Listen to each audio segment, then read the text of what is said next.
बहुत समय पहले की बात है, जब सिकंदर अपनी शक्ति के बल पर दुनिया भर में राज करने लगा था, तो उसे अपनी ताकत पर इतना गुमान होने लगा था कि अब वह अमर होना चाहता था। उसने पता लगाया कि कहीं ऐसा जल है जिसे पीने से व्यक्ति अमर हो सकता है। देश दुनिया में भटकने के बाद आखिरकार सिकंदर ने उस जगह को खोज लिया जहाँ पर उसे अमृत प्राप्त हो सकता था।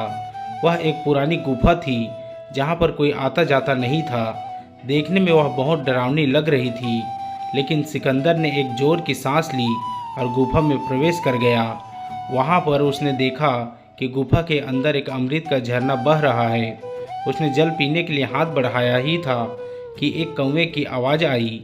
कौवा जोर से बोला, ठहर, रुक जा, यह भूल मत करना। सिकंदर ने कौवे की तरफ देखा। वह बड़ी ही दयनीय अवस्था में था। वह अंधा भी हो गया था, बस कंकाल मात्र ही शेष रह गया था। सिकंदर ने कहा, तू कौन होता है मुझे रोकने वाला?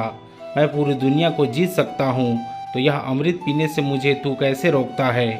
तब कौवे ने आंखों से आंसू टपकाते हुए बोला कि मैं भी अमृत की तलाश में इस गुफा में आया था और मैंने जल्दीबाजी में अमृत पी लिया। अब मैं भी कभी मर नहीं सकता, पर अब मैं मरना चाहता हूँ, लेकिन मर नहीं सकता।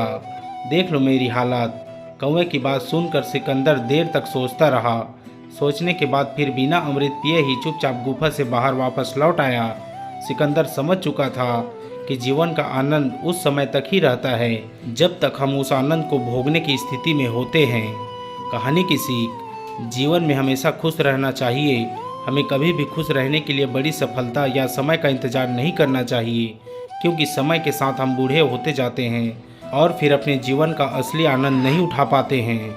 दोस्तों, कहानी अच्छी लगी हो तो वीडियो को लाइक करके शेयर भी कर दीजिए। धन्यवाद।